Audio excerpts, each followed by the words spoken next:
Holy Father, in your presence, may the true word go swiftly from the ear to the heart, from the heart to the world around us all. Amen. It seems to me that folks who are parts of Christian communities and are asking questions about who we are as church and who we aspire to be and what the future looks like, those are my kind of people, and I hope you're kind of people too. For these folks are contributing their thoughts and their energy to the future welfare of the church. And we are to celebrate any such questions. And we are to be as one in terms of inventing the future, to being the future, as God must have us be in the church. So who we are as church and what God is asking us to do is kind of an important question. And it's an ongoing question. It's not one that gets answered today and we're good for years to come. It's one that's going to come up time and time again as we work together to do God's will.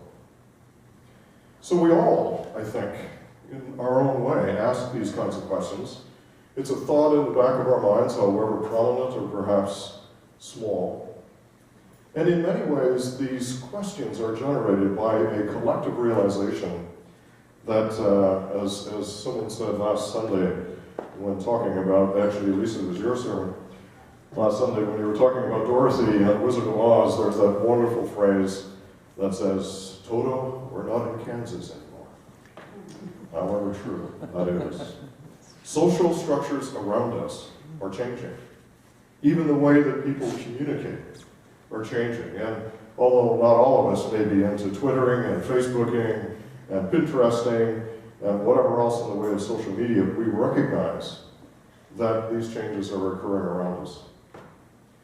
It's probably true, too, that societal needs are changing, and some of those needs don't go away.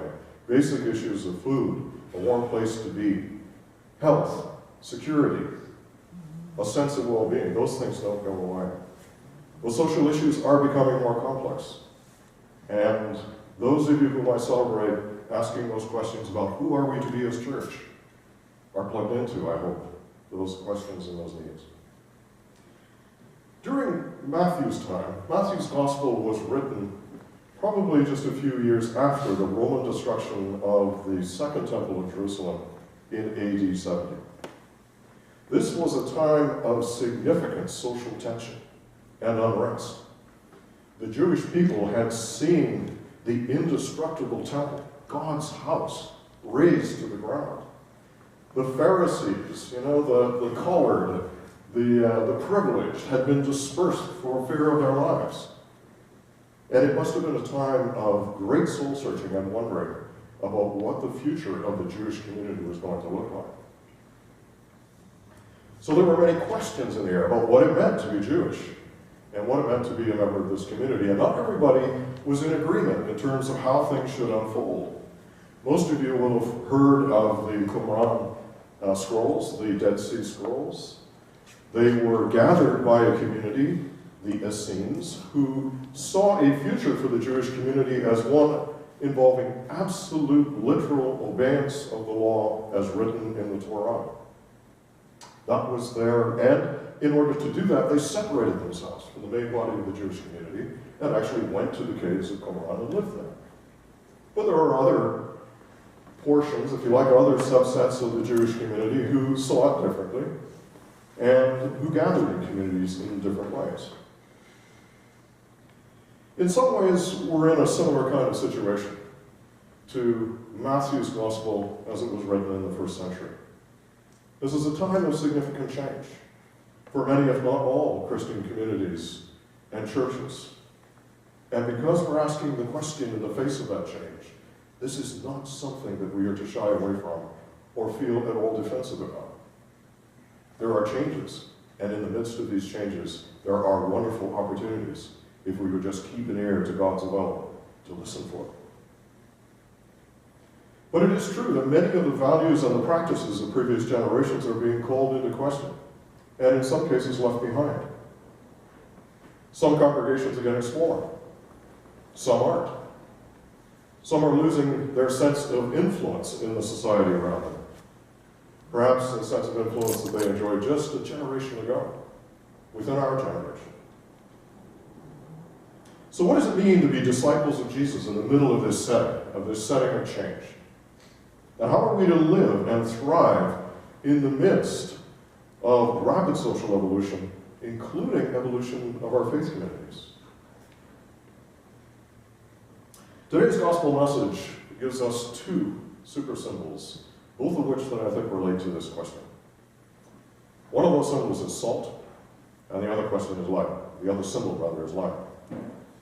So you probably heard that phrase, you are the salt of the earth, or she is the salt of the earth, or he is the salt of the earth. Usually we use that phrase in a complimentary way, do we not? We talk of someone who perhaps is of some accomplishment, or has done something wonderful, and yet is very humble, and not at all boastful about whatever their situation might be. It may be something that we admire, but what we love about them is they're able to live their life in the middle of their particular deeds. In Jewish tradition, though, salt was the symbol of covenant, of agreement, of binding adherence to the will of God. So, faith and the providence of God were built into this symbol of salt. And as many of you know, salt was relatively rare, and in real terms, very expensive in those days. In Matthew's time, the neo-Christian communities were in fact waiting in anticipation of this apocalyptic end time. For immediately following the destruction of the temple, most of the communities felt this must be a sign of the impending end time. For such a great symbol to the Jewish people as the temple to have been destroyed. So they were waiting for this end time of an impending end of the age and the ushering in of God's eternal kingdom. Let me ask you, do we not occasionally hear two conflicting voices within our churches? Or should I say contrasting, not conflicting, contrasting voices. On the one hand, there are those who would deny the vulnerability of the church and its past practices. And on the other hand, we are those who are quick to exclaim that the church is basically in its death throes as an institution. And that all that's left to do is to summon a hasty burial. What does this losing saltiness, therefore, mean to us, as read in the Gospel this morning? It means deviating from, or distancing oneself from, our destiny as a covenant people. To be agents of the good news of the gospel. We are to remain faithful in this covenant as those agents, and to fully embrace Jesus' own servanthood model as a model for the Christian community at large. A model that was no more powerfully exposed and lived out than Jesus emptying himself on the cross. Losing saltiness, as suggested in the gospel, has other consequences. For example, quote, of being thrown out, suggesting condemnation at the final judgment, if one is not a member of a covenanting community. But I suggested something more than that, and something very relevant for our time.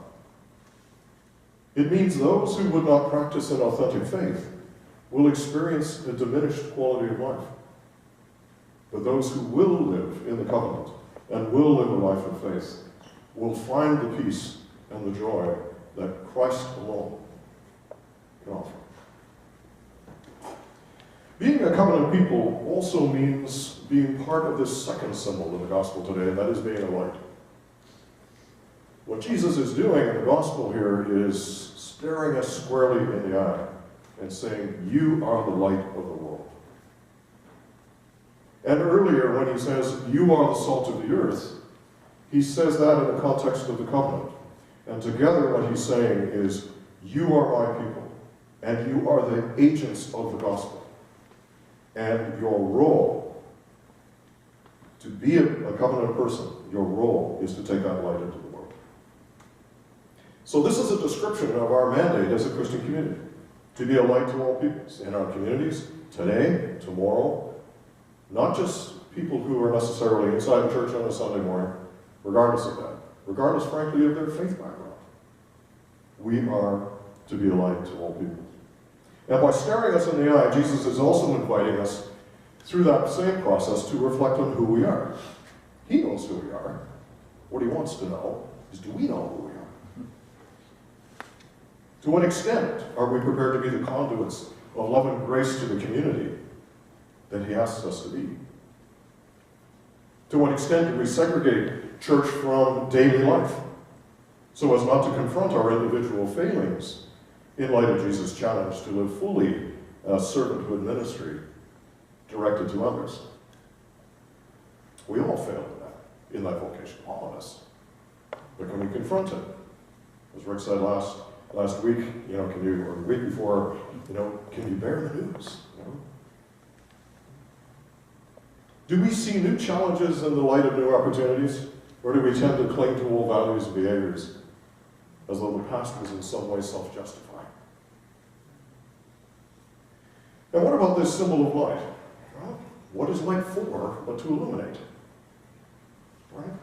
This is an allegory, too, for our purpose, to bring light into the dark corners that occasionally descend upon the lives of others, and perhaps ourselves as well.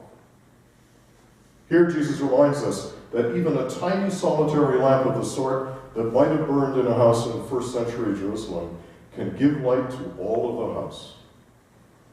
And what he's saying here is that even the smallest light given off by the smallest Christian community or church has the capacity to lift the darkness from somebody's life. Even a struggling congregation or a denomination, however small, retains the ability to illumine somebody's house. So as a covenant people, what are we asked to do? I think we're asked, to the best of our ability, to carry and deliver those covenantal acts of mercy, justice, and love into the community around us that Christ invites us to do every day of the week. Now let's be clear that these acts in no way earn us a place in God's kingdom. Rather, they are a response to, a symbol of, having been gifted with God's invitation to serve others. We should also understand that both actionable prayer and prayerful action will be required if we are to deliver on this covenant. It's a wonderful thing for us to reflect on what we need to do, but eventually we're called to do it. And what of the church as an institution? And here our gospel narrative ends on both a prophetic and an invitational note.